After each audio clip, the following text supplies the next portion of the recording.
Ladies and gentlemen, welcome to the Above the Bar podcast, where each week we belly up to the bar with a new guest, find out what they do, who they are, and what makes them great. So sit back, relax, and enjoy.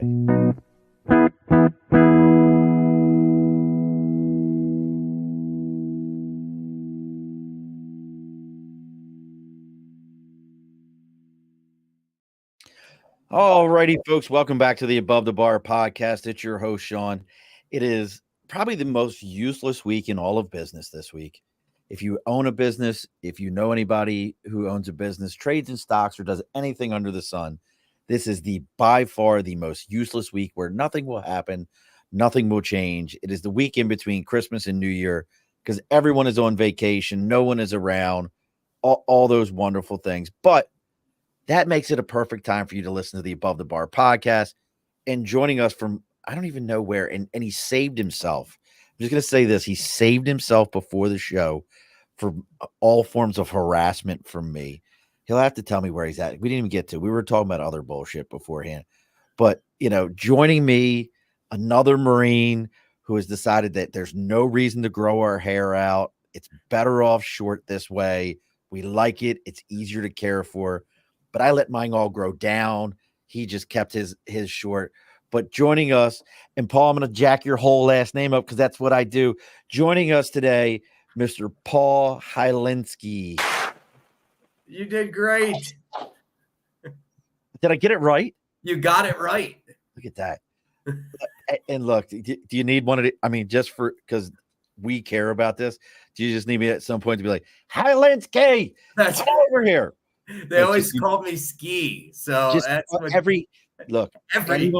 every person in the Marine Corps with the last name of anything Ski. I had a Swiderski that I worked with. Ski, just fucking Ski. Yep, it's easier that way because we're so many creatures. I enjoyed it. It's good. Well, Paul and I are going to be talking about business, talking about empathy, what you can do as a leader to promote those kind of things within your workforce.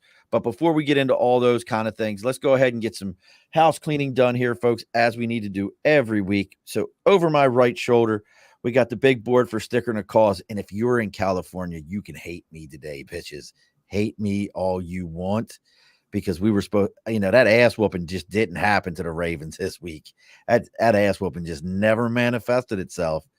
But Mr. Irrelevant was irrelevant on Monday. I just want you to know that. But as always, we got the big board for sticker and a cause. Maybe you have something you're supporting. You got your own website. You got your own, whatever it is. You can reach out to us on Facebook, LinkedIn, YouTube, Twitter, Twitch, TikTok, Instagram, anywhere that you can imagine. Even our email address is the Above the Bar podcast. Let me know what you got going on. I'll tell you where to send this sticker to. Send it to me. We'll read about it live on the air with your information. That's sticker and a cause. Now, we also got to talk about our sponsors. You can't forget your sponsors. And our sponsors are Budget Blinds of East Greenbush and Budget Blinds of Hudson and Coxsackie, New York. They're just finishing up their big sale for the month of December, 30% off of all motorized window treatments.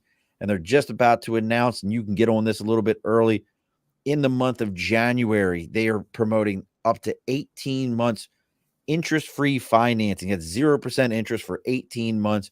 And that doesn't even start until after your window treatments are installed. So in some cases, you could have ordered it and it could take almost 20 months before it gets there. That's Budget Blinds of Hudson and Coxsackie, New York, and Budget Blinds of East Greenbush, New York. Reach out to them. They'll explain all the details. You do have to qualify for it. But once again, folks, that's Budget Blinds of East Greenbush and Budget Blinds of Hudson and Coxsackie, New York. All right. Paul, it's all done. All the house cleaning's done. There we go. We're do ready. We want to just use all the terms that we never wanted to hear during our career? Like, hey, Devil Dog. Hey, Marine. Hey, I know. Hey, two-foot onion. Hey there, Battler of Bella Woods. Oh, yeah. Yep. Motivator. Like, do you want to use all those right now, or we want to be adults? Yeah. I don't know. It could be. They'll come out. Throughout this. They have to. Yes. I catch myself all the time, like with texting. I remember texting people and putting GTG, and they were like, "Well, when are you going to be back?" I'm like, "What do you mean? When am I going to be back?" GTG, good to go. They're like, "Oh, I thought that meant got to go." Yeah. I'm like, shut up. Damn I've been very businessified now. It's almost worked its way a fair amount out of me, but I have a few Marines at my place that are leaders as well. And sometimes we'll be like, we'll give it a hoorah, and in these meetings, and people are looking at us like, what? We're like, and I'll be like, hey, devil dog, could you do this? And the guy was, he was a corporal in the Marine Corps. I was a sergeant in the Marine Corps. So it was like, oh God, it was funny just in the dynamic. Oh, that's now you bring that up, and you've got all these things going on here.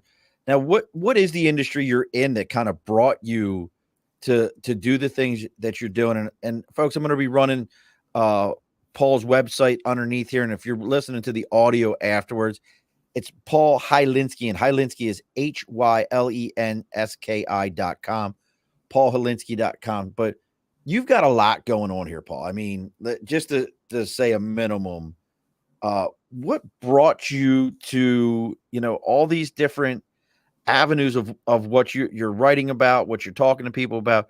What brought that about for you? Well, I got to start with where it all started, which is my dad. So my dad actually worked for a large aerospace company. It was an hourly operator, blue collar worker. The aerospace industry used to be horrible in the 80s. I mean, they laid people off every couple years. That's how they balanced their budgets and their books. And what they did was they pumped these people full of stress and just made their lives miserable. And the 1980s mentality of leadership was, we'll treat you as bad as we want to because you won't leave because you have a pension. So these companies thought that people were staying just because they had loyalty to the company, but it wasn't because of that. It was because they had a pension. They had the long-term play. So it's better to eat crap, knowing that you have a long-term play. So my dad, had to suffer through that, where I can remember years, especially during the holiday time, where he didn't have a job because they laid him off right before the holidays so they wouldn't have to, worry about balancing the budget. Stay in the black at that point.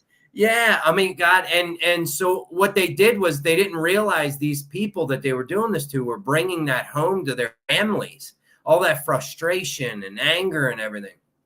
So I saw that growing up as a young child, and I thought, big companies don't give a damn about anybody, that works for them. And I always told my dad, if I ever got an opportunity to do something about it, I would. So I didn't, go to a big time college. I decided to go to the Marine Corps. Yeah, that's right. Well, I went to the School of Hard Knocks. You went to MCU. Yeah, that's right. So, and I went in the Marine Corps, and I saw some of the best and the worst leaders that I would ever see in my life.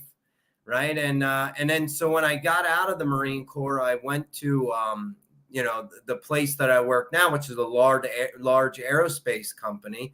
And, I started from the ground level, which was just like a frontline leader.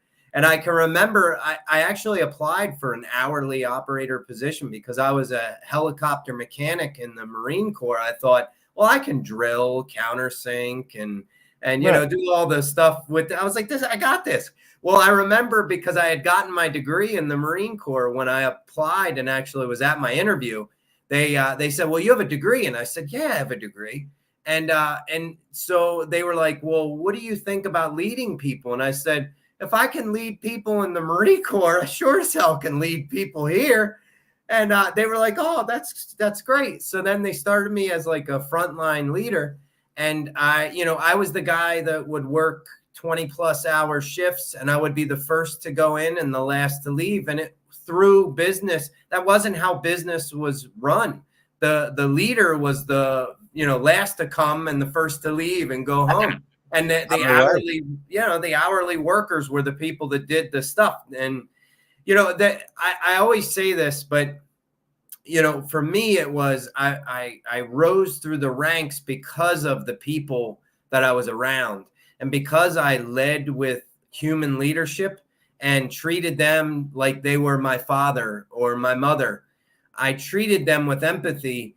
So they treated me exceptionally well and actually built my career. And I even to this day, you know, I'm the operations leader for the plant, and even to this day, I still tell those people, because some of them are still there, that you're the reason why I'm in this position, and now I'm going to change everything. And that was part of my change journey. You know, and for me, it started all with my dad. And it's interesting that your dad was in aerospace. You get into aviation. You were a flight liner, right?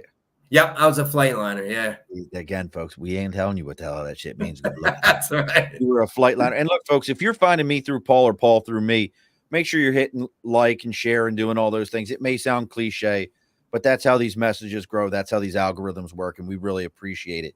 But one of the things that I wanted to kind of ask you is, you talk a lot about, and you just said it, you talk a lot about empathy as a leader. And one of the things I think gets confused, and I'm curious how you approach this with people, is I think a lot of people confuse empathy and sympathy. And they're like, well, if you're, oh, you know, I feel so bad for this person, I really understand what they're going through, you're being sympathetic. How do you show someone, or lead or train that sympathy versus empathy? Yep. And I'll tell you, that was one of the hardest things to break out of this like 1980s style leadership. Because most people above you think that you're just being too nice to people and they're going to take advantage of you. That's not what empathy is. So for me, empathy was living through another person's shoes in everything that I do. So when I make decisions, I think of my dad, right? I think of, I'm about to do this to somebody. What would it look like if it was done to my dad, right? Or my mom? And I think about things before that I do them. And empathy is a cornerstone of what makes good leaders different. And because we've all seen really great leaders and really bad leaders, but the really great leaders can empathize with you because they've maybe been where you are, right? I can realize the mistakes that people make because I've made those same mistakes. I always say, you're never going to make as many mistakes that I've made, right? So just tell me the truth, right? And then all of a sudden it breaks down everything because they say, okay, well, he knows what I'm going through. And I think here's the biggest thing, and Simon Sinek said this best, right? The difference between the military, which is why the military is so great with leadership and business, it's because in the military, they give people awards for sacrificing themselves for the good of others. But in business, they give people awards for sacrificing everyone for the good of them, right? And that is so true in traditional leadership. And that's why we need to break, because the people that work in our teams are smart. They're smarter than we ever will be, right? And so if we think as leaders they don't realize what's happening, then we're delusional. So it's so important that we really focus on driving empathy. And that's empathy to everything, personal life things. I always tell everybody, your 100% effort today isn't going to be the same as your 100% effort tomorrow, right? Every single day is going to be different because some days you might have a bad day. Some days you might have been not feeling well. And having empathy to make mistakes or to not perform 100% perfect, right? All of a sudden changes the game in any type of leadership. And it's such a huge piece like that. And you hear it more. I think it's a generational thing. You've said it. You know, in the '80s, it was the beatings will continue until morale improves. Was really the mindset.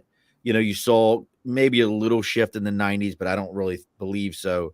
It wasn't till, personally, I think, the late 20 teens until today that we see that shift.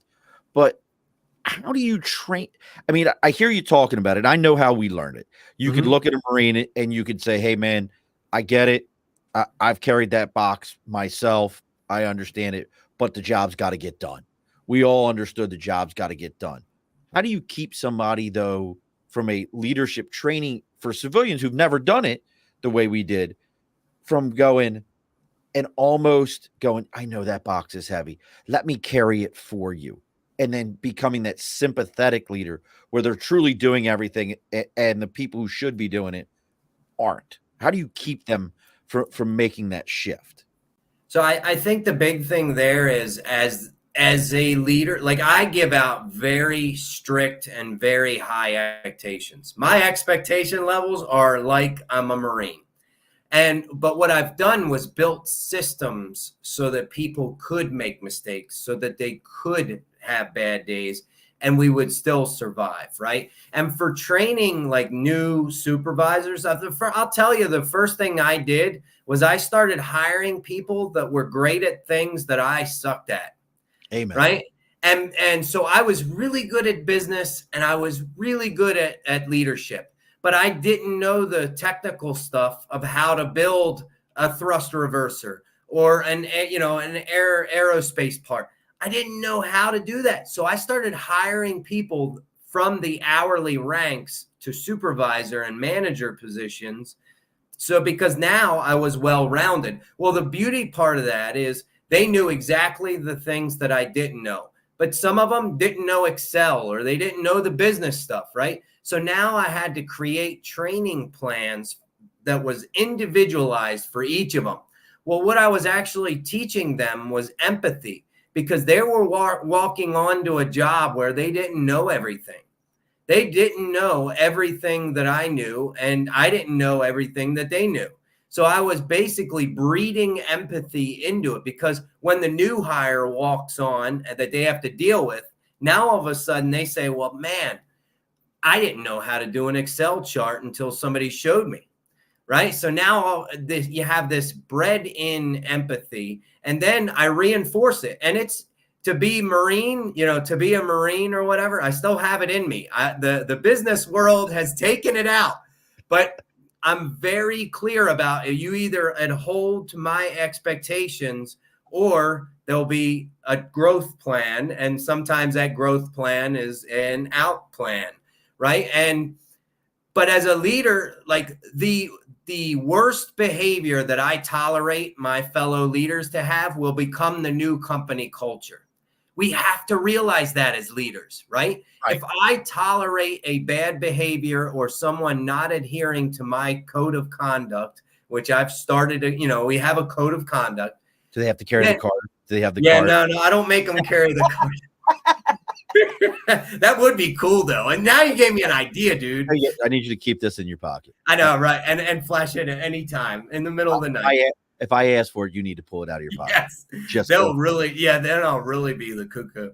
But no, I think that's the thing, right? And so everyone knows, and I have the best part too. So I have an Air Force guy that works for me. I'm sorry. And no, I know we mess with him constantly, but he's amazing, right? Because he actually sat all these new supervisors down and said, look, it's very easy.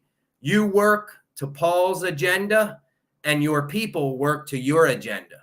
Right. And he said, and he's like, as long as that is upheld, then the system works. Right. And when he explained that to them like that, they all understood a little bit more of what I was trying. So that's why the vision's so important. And then they work to the vision, outline vision that I have.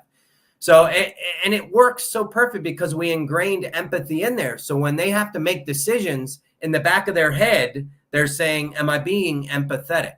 And sometimes you're right. Sometimes the line gets crossed a little where it goes from empathy to sympathy. But then I go back to my dad and say, maybe a little's not too bad. What would I have wanted my dad to have, right? And so it always airs us on the side of being a more human leader. It's an interesting approach that you're using somebody like your father as kind of your platform or your standard for how you operate. And I love that you're using commander's intent, because that's all I hear right now is, I need a hole dug, and it needs to be in a very round hole and a nice hole. I don't care how you dig it. I don't care what you use to dig it, but this is where the hole gets dug at, and you're using that process.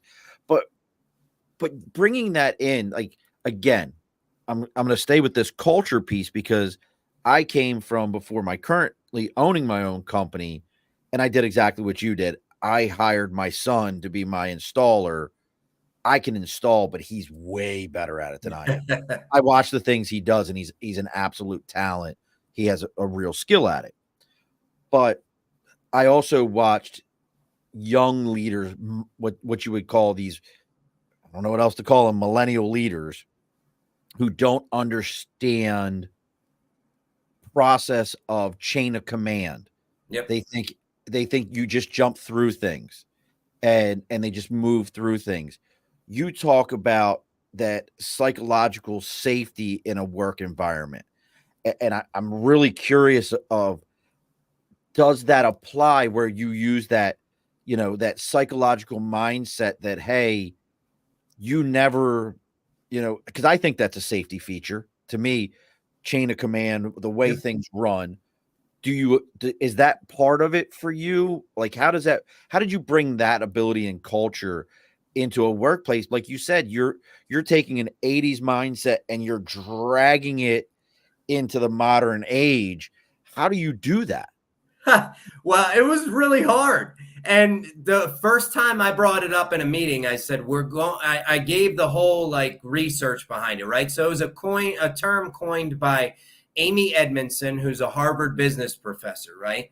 And she talked about psychological safety in a team. So I gave, the background on it. I said, we're going to pump psychological safety into the factory.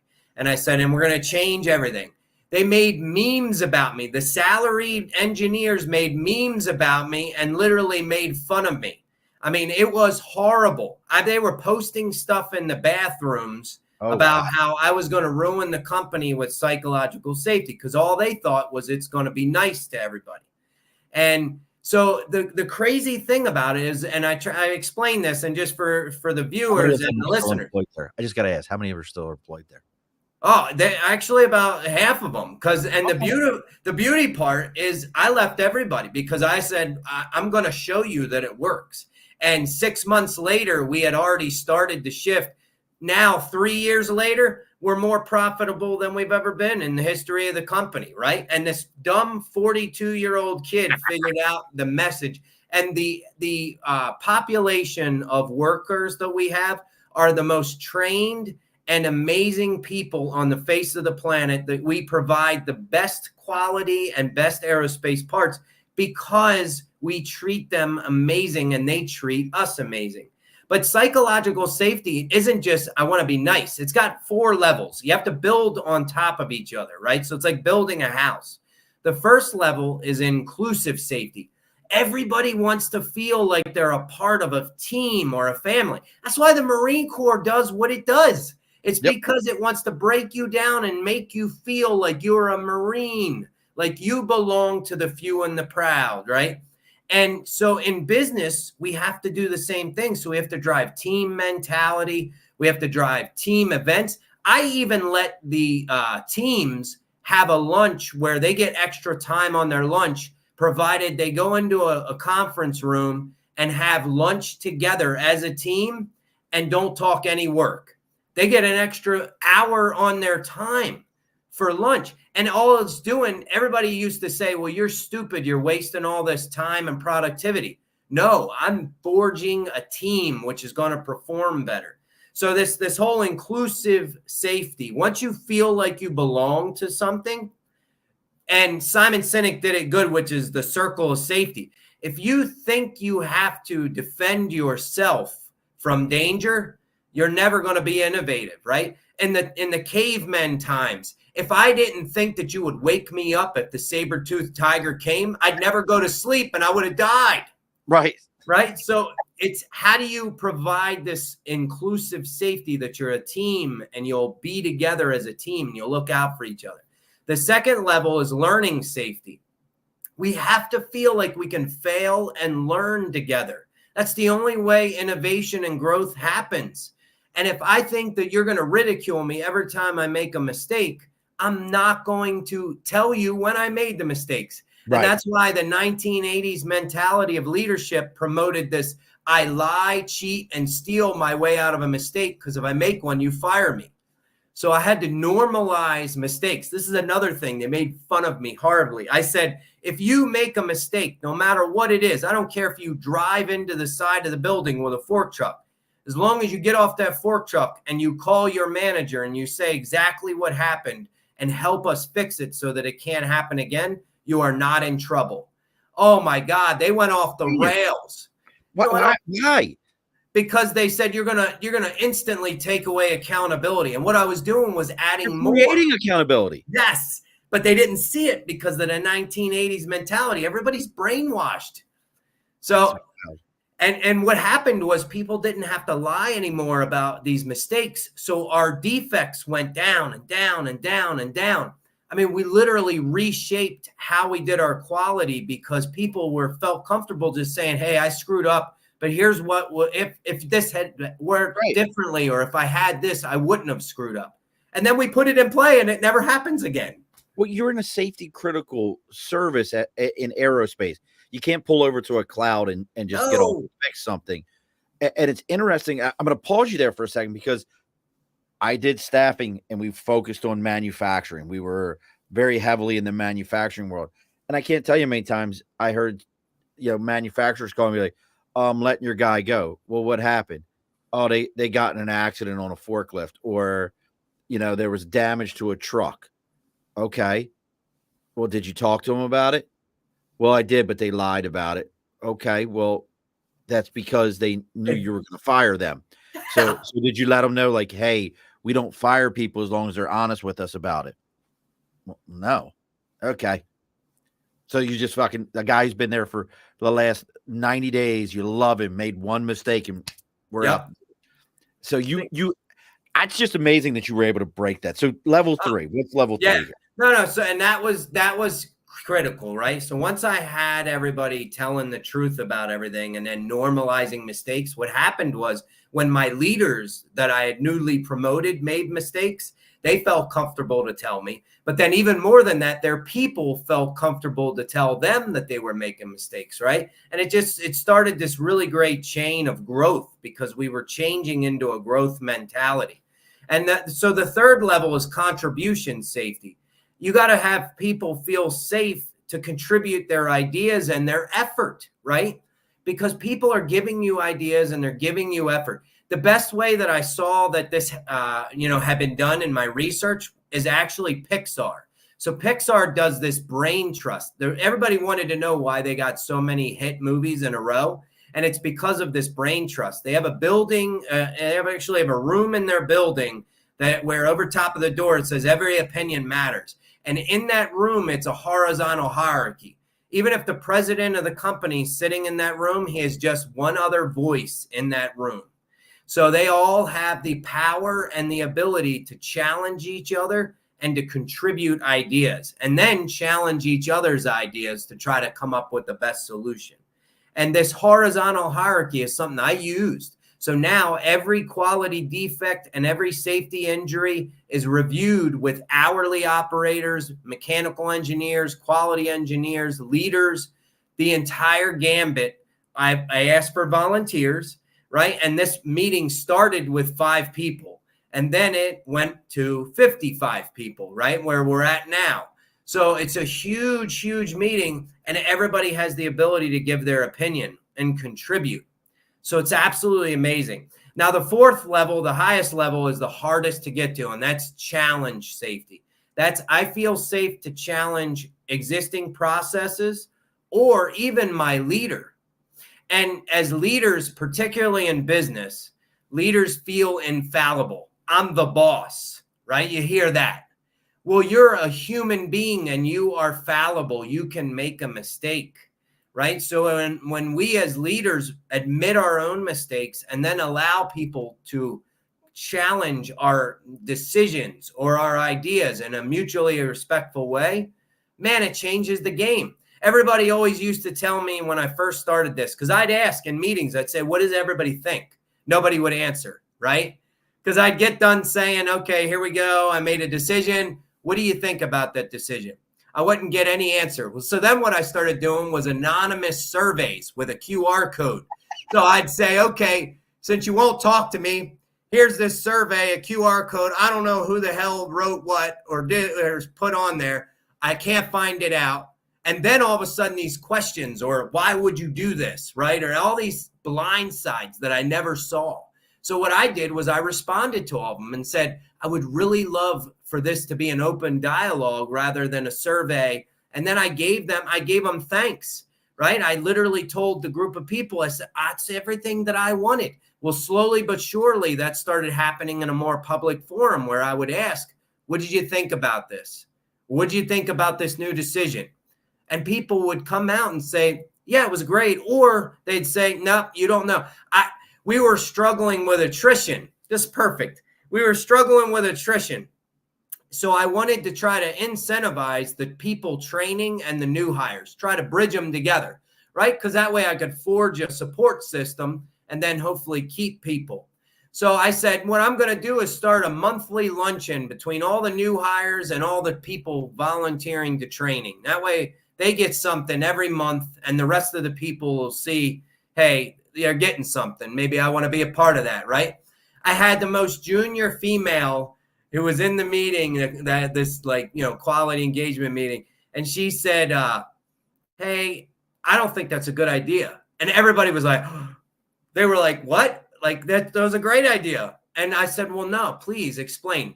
The way you respond as a leader is important, right? So I said, 100%. please explain. And she said, well, what about all the people who are individual contributors that just really like working here and they do a great job every day? Basically, they don't want to train because they don't want to have to deal with that. They just like doing their thing and do a great job of it and go home. She said, you'll disenfranchise them. And I said, you're right. I was like, you really are right. So what I did was I started an incentivized system for individual performers. And then I still did the luncheon and everything for the new hires. So now win-win everywhere, but had this junior employee not felt comfortable in front of a room predominantly male, but she felt comfortable enough to question me. And then we got a better decision. So those are the 4 levels: inclusive safety, learning safety, contribution safety, and challenge safety. And folks, if you're just popping in and you're hearing Paul or you're listening to the audio, make sure you're checking out paulhylenski.com. He's got all this on his website. You got 4 books. We got to figure out how in 3 years in this leadership role, or we have to figure this out, how you wrote 4 books in that. But Aunt Rose, who was on last week, we love crazy Aunt Rose, also her son Clay, who's been on, he's got his new album out. She says she has retired 36 years of a corporate mentality that was not, in quotes, safe. I have seen what you are saying work well, though. A company I know of locally allowed paid off-site volunteer work and other things that make team members feel safe and truly part of the team. Aunt Rose, everything that Paul's talking about, it's such a shift. But I wanted to, and now I'm going to throw a curveball at you here. And again, folks, checking out Paul's website. If you got a website, I keep it up next to me so I can I do. That's what I do because I know how I am. And he's got speaking engagements, online courses, all these things. How much now? I love that you said that as pensions have gone away, that mindset of staying with a company has gone away. I worked for Amtrak for my first 7 years out of the Marine Corps. I had railroad retirement. Like, there were guys that were like, look, man, you will get addicted to this money. And when you can see that railroad retirement at the end, it's hard to walk away from it. But the other thing that I wanted to ask you about is how much of the current, and I guess, change in leadership or inability to take direction also comes from we're losing that baby boomer generation. It's basically all but gone out of the workforce. There's a few, stragglers here and there, but we've also lost that heavily served military mindset of do what I've asked you to do, get it done, and then you can come back and talk to me about it. But I need you to just go do what I've asked you to do first. Stop asking me questions. You're holding shit up. Like, how much of that, what you're talking about is a shift because we don't have it, but Is that why we don't have it? Do you think, does that make sense what I'm asking? Yeah. No, and honestly, Bob Chapman, who's the CEO of Barry Waymiller, which is a really great, machinery company, but he made a comment in one of his speeches, and it said over 88% of the American workers in the United States, and this is now, and it was true back then too, but they're disengaged. So the reason, part of the shift is all the millennials that are now predominantly in the workforce, right? I mean, I'm technically a millennial because I was born in 1981, right? So I was right on that edge. But all of us, right? All of us that are younger grew up watching our parents, and what I was telling you with my dad, come home angry, lost jobs, having to try to figure out, hey, I got to go do fence work or steel work because I lost my job. I don't know when I'm going to be losing my job. I can't, right? All this instability. So what did we learn as kids? Big business didn't give a damn about you, right? Because they didn't care about you. All it was a meat grinder. So why do you care, right? So now these people are going into the work, and they're going to work for big businesses that they walk in the door thinking they don't care about me. Why do I give a damn about them? And most companies reinforce that we don't care about you. You're just a number. Most companies, when you walk in the door, you're given an ID badge with a number on it, and that's how they identify you. It's not Paul. It's not, Sean. It's your number 91240. Right, 100%. Right?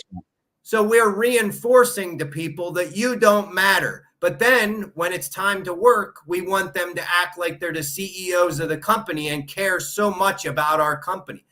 People won't give a damn about our company if we don't give a damn about them. And that's what leaders don't realize. It's interesting that you say that, but could it come with all these processes that we're talking about? And Nate, I got your question. I'm going to get to it in a minute. I love Nate. Nate's question is the most important question that we There get you go. every show. But in this process, I've saw some things, we've all heard, that, people change jobs every 5 years now. But I recently heard one that said, a study that said, if you stay at a job longer than 2 years, you're actually affecting your ability to be a wage earner. If you're an hourly wage earner or anything, longer than 2 years, you're affecting your ability to earn, and that you should be every 2 years looking to shift jobs for a pay raise, for some kind of a change. Can you say, like, what you're talking about is saving like a mindset, but can you shift, to keep people longer? Like, what else do you have to do? Because all this sounds great, and I understand what other people are like. Oh, look, it's flowers and butterflies everywhere. But how do you save the other side to this, like keeping people longer with it? Yeah. I mean, that's part of why we all need to do this, because not only have I gotten, record low safety injuries, right? Now, all of a sudden people aren't getting hurt. That's because they care about where they work and what they do. All of a sudden people aren't making mistakes, because when they do make a mistake, they're not in trouble and they're fixing it, right? And then all they got to do is raise their hand if they do make a mistake, and we fix why they made the mistake, right? All of a sudden, these environments become less and less stressful, which is why most people leave. They leave because of bad managers, and not so much always, like there. I saw the study you're talking about, and they also did other ones like, why do you stay? For the people, Right? for the environment. You never quit a job. You quit bosses and culture. Yes, right. So what if we could create an environment where people had more empathy and love, just like at home, and what really upsets me about leaders is we have these people for 40 hours a week. We can either destroy them or we can build them in such a beautiful way. It's our decision as leaders. And we have the ability to change their trajectory forever. If you just pay attention to people, all anybody ever wants is to feel like they're heard or feel like they're a part of something. So give them a vision and give them a purpose, and you will watch people transform into amazing things. I 100% agree with you. Well, that's what I say. We quit bosses and cultures. We do not quit jobs. You just said it. People will stay at a job that they know they can go to the next one and get 10, 15, $20,000 a year more if they're comfortable or the culture's right, or Yep. if they've got the right days off, Yeah. and they don't have to be bothered. I have a mentor, and I'm curious if you've done anything like this. I have a mentor who helped me get into the business I'm in, who talks about he finds out what days somebody might have something going on. Like, hey, my kid plays softball and the games are always on Thursdays at 4:00. Now, in his industry, he can do this. He makes sure that that person's work schedule is Thursdays, they're done by 3. Yeah, they can make up an extra hour on a Friday or a Tuesday. He makes sure of that. Is there anything like that you're doing or you're involved in, or can you even do it in your industry? Yeah, I mean, we do a lot of flexibility. People that's the one thing that's nice about this industry. For most people, we're able to flex a little bit on the schedule. To that point, I believe in the power of family, right? Like a person goes to work every day because of their family, right? Right. Because of their goals. So one thing that was really dramatic that I started was I did like a rewards and recognition ceremony where I would give awards out to people. Really? Yeah, because it enacts the people's serotonin and oxytocin, right? And you start getting the chemicals in the body and everything. But one thing I did was, so if Sean, if I gave you an award, I would give you these little hokey trophies, but it had a different top on each one, right? So it was Okay. like something symbolized, right? I might give you the boxer because you're fighting with, trying to keep us alive on a program. Or I gave a female leader a queen chess piece because I said the queen is the most powerful piece on the board. It can move in any direction in an unlimited amount of spaces, but its whole purpose is to protect the king. And I said, and you do that by your actions, right? And just the little things. But then what I do is I give them a sealed envelope to take home to the person they love the most. And in the envelope, I've written a handwritten note to their family member and basically told them how much that person means to me and how much they That's mean to me. awesome. And I can tell you that single action changed everything. I even had a person's wife call me and just say how amazing and how much the note meant. And it was something, again, that I met, people at first were like, this, I got bad. The engineers were like, this is like some foo-foo stuff. And I was like, no, I said, watch. And it changes people when you really care about them deeply. Don't listen to engineers. If No. I know anything, listen, I hired engineers at actually, you talk about aerospace, a company here in Saratoga, New York, that is like way up on that level. They do power transfer systems. Put it this way, when 9/11 happened, the CEO and the top brass at that company were spirited away into hiding. No. And But I that'll think, give you an idea. And they had engineers, and I never listened to a fucking engineer. well, and we have some of the best engineers, but engineers are very like analytical. So it's like, it's the dollars and cents, right? And this leadership isn't about dollars and cents, right? Leadership, one thing I've found is it has transformed the way we do business. It's transformed the people in the business. I mean, it went from being a crisis-driven environment to where now everything is just seamless, right? It just runs almost on its own. And it's through trust and empathy and all these things, and it's just, it really, I know a lot of people listen and they think, well, how can I do this if my boss is, I've had horrible managers, right? And if you're sitting there, if you're listening to this thinking, there's no way I can do this, my boss is a tyrant. Yes, you can do this. And here's how you do it, right? You literally put out a survey. You can use tools like Google Forms or surveymonkey.com. You don't do the talking. If you're afraid to talk to your boss, have the entire population of workers talk to your boss. Put a survey out with questions about the culture, with questions about you, with questions about your boss, and then just show him or her the data.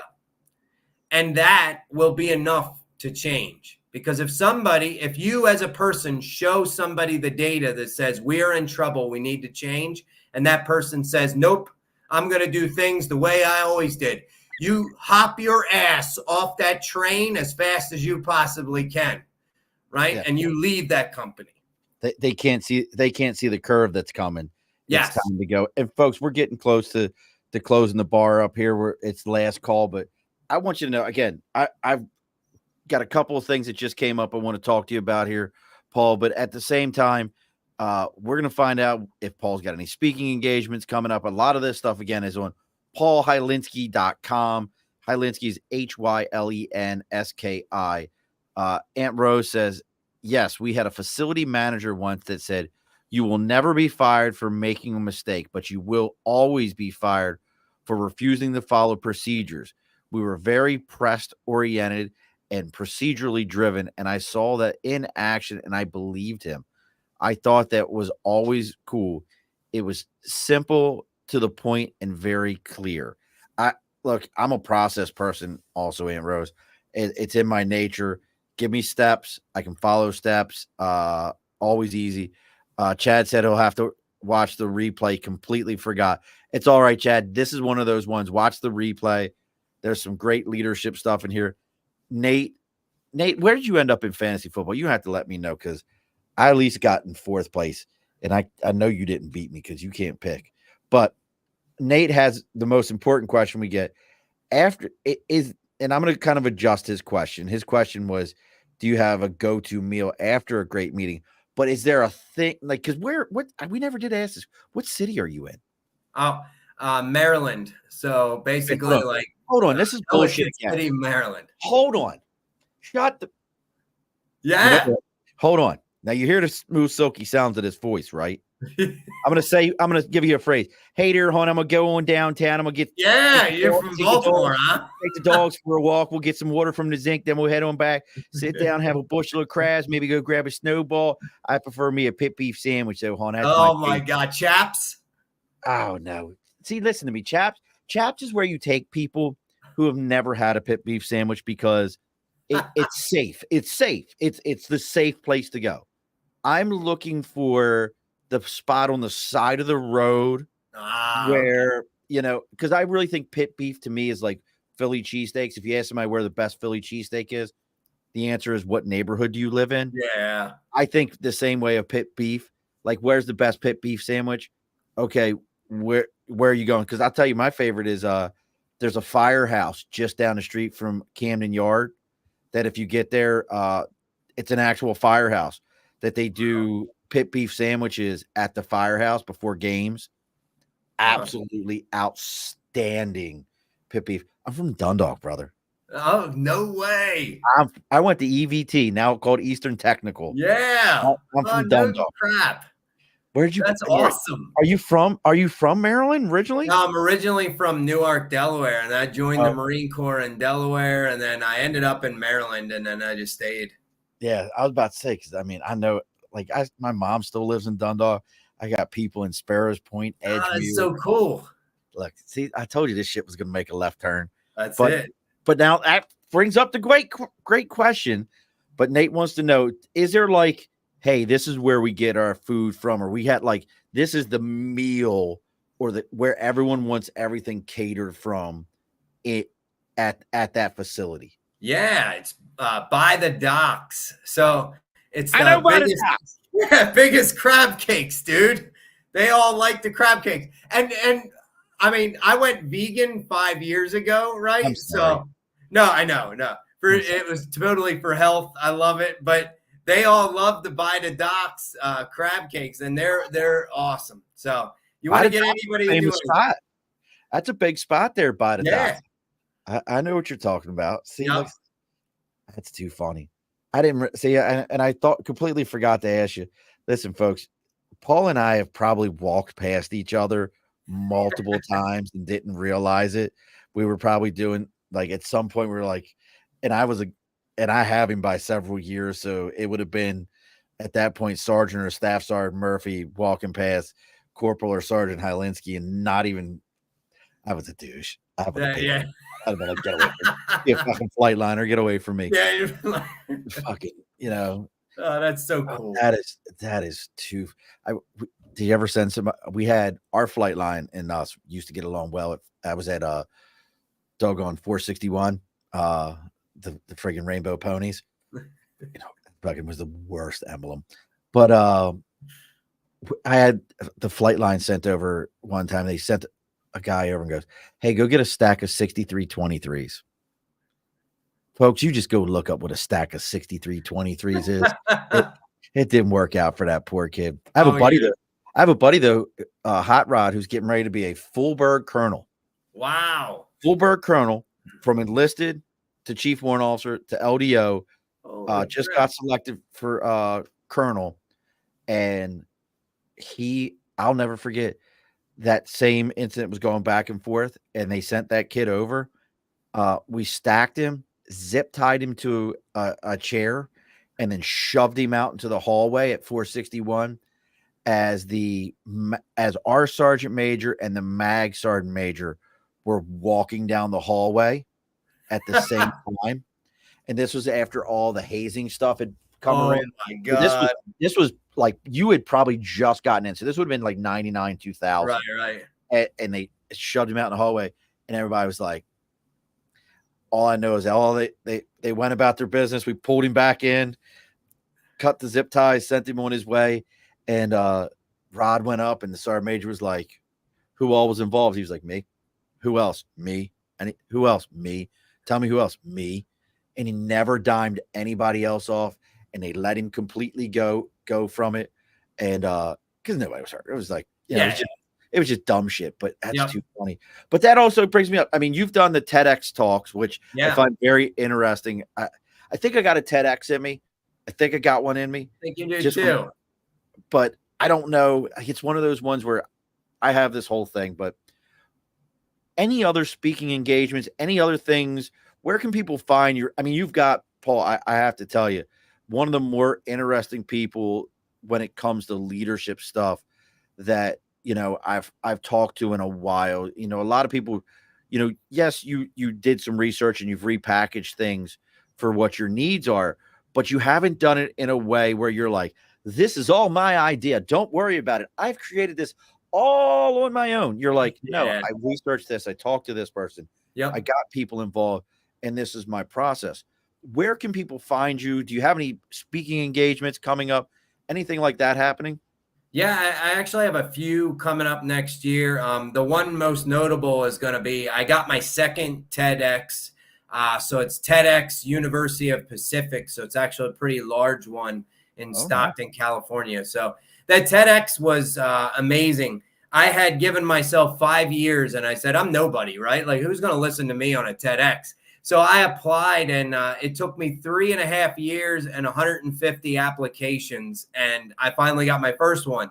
And then after I got my first one, I refined it because I knew how to at that point. And then I ended up getting my second one. And that's April 6th of 2024 will be my second one. Wow. And now the TEDx is kind of like AAA ball for a TED Talk. Is that the way I understand it? Well, no. And it's actually, so you do the TEDx's, and if it gets voted a certain many and you get amount of, like views, it gets promoted on the TED.com website. Oh, okay. So it starts at a TEDx, and then it gets promoted up to that. They do have certain ones that are just TED Talks, and they're at, but that's where they take a collection of the best TEDx ones and invite them to come out to do a TED Talk. Gotcha. Yeah, I wasn't sure how all that. So you got that coming up. Any other stuff and you've got the 4 books. Yeah, I've just been doing book signings. Barnes & Noble's been so great. I got a couple tour dates coming up. Last year was amazing. I actually did book signings. Again, somebody who started from nothing. I was doing book signings at Barnes & Noble's all throughout Maryland. And I have January 6th coming up in Annapolis. I'll be doing a book signing. Are you And going then to I'm Third actually Eye going to Comics? Newark, Delaware to do a book signing on January 24th. Now in Annapolis, are you going to Third Eye Comics to do it in Annapolis? No, it's actually the Barnes and Noble right there. Yes, Yeah. you go to Third Eye Comics in Annapolis. Like that. Hey, if they'll have me, if they're listening, they'll have me. I'll come out. You would reach out to them. They probably would. Third Eye Comics is them. Have you ever been to Third Eye? No, it's someplace I gotta hit up there. I don't care if you like comic books or not. Third Eye is a massive place, and then you walk 2 doors down, and they have Third Eye board games, and it's this massive place of board games, skateboards, and albums, and it's just this massive facility. Third Eye is Third Eye is one of those places where people are like, yeah, George Lucas just walked in the door because he saw a comic book store. It's like that massive. Oh, wow. Okay. I'll definitely hit that up. Yeah. I mean, and folks, again, check out Paul's website, paulhylenski.com. I've scanned through this a couple of times, and there's just so much he's got on here. He's got speaks. You can book him online. He's got podcasts. I mean, he said something about he's deleting all the other podcasts and only leaving this one up there because the others don't matter. I just heard, at least that's what I heard in my head. He's deleting. That was what I heard. There you go. You've got so much going on with a lot of this, though. One of the other questions I have is, was there ever a time, because we're almost done, we got a couple minutes here, but I did want to ask this question for everyone, because I think a lot of people hear us talk about, well, I instituted this and I instituted that. Was there ever a point where you're like, shit, this doesn't work? Yeah, absolutely. I've done a bunch of things that didn't work. I tried a QR code to force people to have conversations, right? I tried where I couldn't get the supervisors to have conversations with the hourly employees before they wrote them up. So I made them have to do a QR code that had a speech that they had to say, and then questions they had to ask the hourly person to force them to work it. Nobody used it. And then I ended up being like, why is nobody using it? They said, because it's stupid. And so like things just failed. And I've tried probably 50 things, but the difference and the thing that leaders need to take away is who the hell cares? Try it. If it fails, pivot. Try something else. If it fails, pivot. Try something else. Eventually, you get a winner, right? But you're never going to just by staying stagnant. And if you don't keep moving, you're going to fail, right? Move or die. Move or die. And in business, it's the same. Move or die. I mean, how many times were we told that? Move or die. You can stay there and die, but move or die. Look, folks, if you're finding Paul through us or us through Paul, I can't tell you enough. Looking Paul up on LinkedIn, giving him a follow, seeing what he's got going on, connecting with him, connecting with us on Facebook, LinkedIn, YouTube, Twitter, Twitch, Instagram, TikTok. We're on everything. Paul's pretty well on everything. He's on Facebook. He's on LinkedIn. And again, it's Paul Hylenski, Hylenski. Again, it sounds cliche. It sounds, like when your kids are watching videos, like smash and like that subscribe button, all those things. Guess what? There's a reasoning behind it.